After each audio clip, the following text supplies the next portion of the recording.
Welcome to the 100th and what could potentially be the final episode of The Cynical Writer, and also the video where I announce that I am taking a break from social media.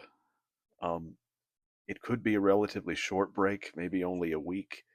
It could be far longer, I don't know. All I do know is that even if I do come back, it won't probably be with the same fervor or energy as before because I just believe it's a complete waste of time. I mean, I am feeling so low right now, quite low. I can say if you would like to support this channel, um, my books are linked in the description section, latest, the ecstasy and the ignominy, all of that. But you know the drill, but of course you don't because um, not a lot of people watch. Um, but it just seems so pointless to go into any of that right now. Um, but if you would like to, for me to give me my reasons, I mean, for you, for if you would like me to give you reasons, I will um, now. But my reasons for why I need to take a break from social media are multifaceted. Faceted. Before that, I will say though that the Cynical Writer began as a series 6 years ago. I posted my first really author-related video 6 years ago, and before TikTok, before all of that, and so this is a culmination in many ways. But but there are many reasons why I've just become so disillusioned.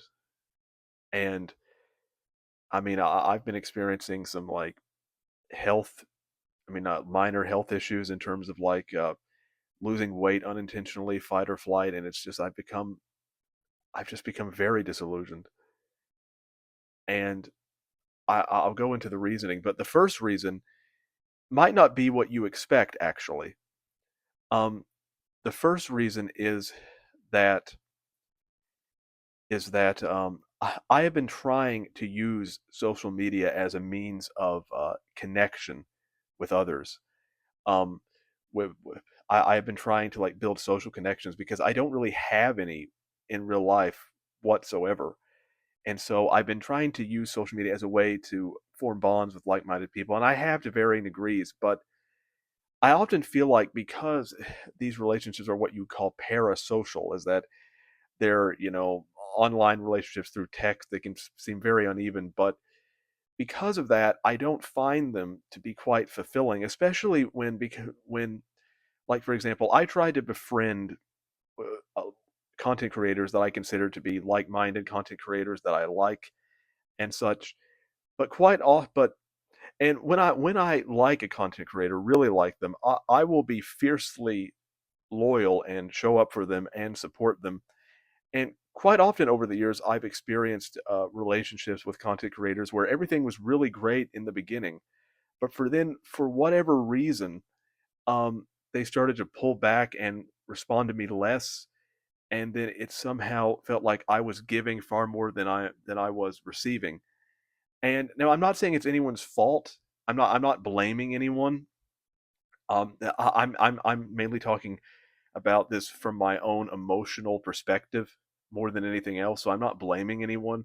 It's really more of a me problem than anything else. But it can make me feel, at times that I must have done something wrong, or that I'm being taken for granted in some way, and and that can hurt me deeply, especially when I feel like I'm being ignored, or I write, let's say, a post or a comment that I put a lot of effort into, but then I see the person I sent it, towards interacting with people who have far where the comments are far shallower, because I don't operate that way as a content creator. I always prioritize the deep ones over the shallow ones.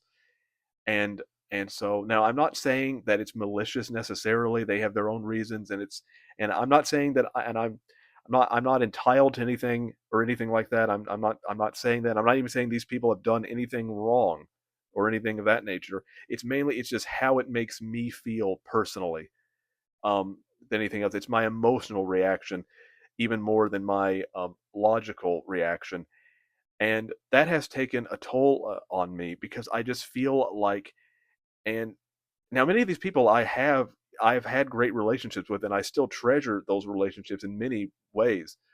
And so, but at the same time, it's just made me feel rather drained when I feel like I'm not, when I feel like I'm giving far more than I'm receiving. And it's just, I found a lot of these relationships just, they don't satisfy me in the way that I would like them to.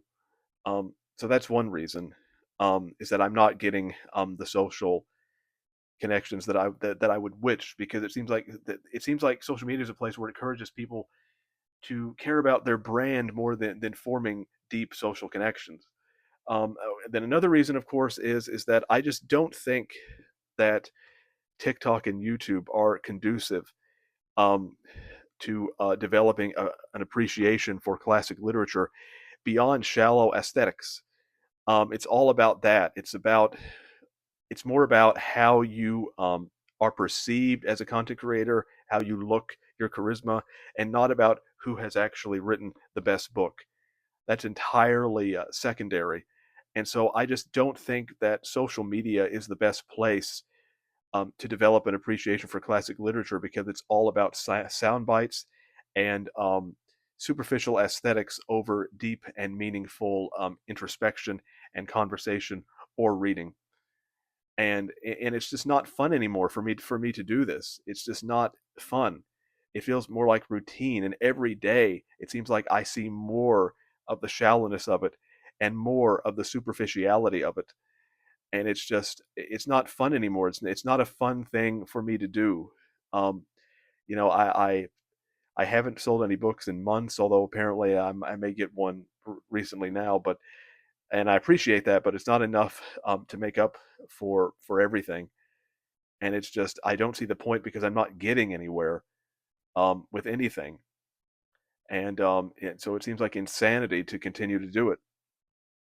And now that doesn't mean that I'll necessarily be gone forever. I mean, for forever, but I probably won't return with the same fervor. I'll only post if I find that I have something deep and meaningful to say. Um, and I'll still may do some of the readings, because I like those. I like those more than the commentary. But it's just, I see no motivation to continue right now, because it's social media is harming me far more than it's helping me. And so I feel like at the very least I need a complete detox, so I can, if I do come back, I can come back with a fresh perspective. And so, in order to end things, I thought I would read to you some of my greatest hits or favorite passages from my work. I thought that would be a good way to go out. This is my favorite passage from the ecstasy and the ignominy, which comes at the end of chapter 21. This is kind of just greatest hits before I go. So, under the golden sky, her Aurorian visage blossomed, becoming a living summer. She was a beauteous summer, compared to which even the seraphs of heaven were mere shadows. Through her Elysian orbs, all celestial gardens awakened, basking in eternal bliss. She was a sea that had become a star. In my heart, I knew that regardless of where life took me, she would always be my most coveted treasure, for summers never lie and stars never forget. Now I'll read to you another one of my favorite passages from Silent Reckoning, if I can find it. Hold on, here it is. People do not have to die in order to understand the poignancy of death. Many people have spent their lives rehearsing for the infinite sleep, and when death finally came knocking, they realized that they had never truly been awake. I would like now to thank everyone who has supported me along the way, and anyone who has bought any of my books. And because I am so grateful, I am grateful for the comments that I have received. I am grateful for everything in that regard. It just hasn't been enough to sustain me, and so I need a break.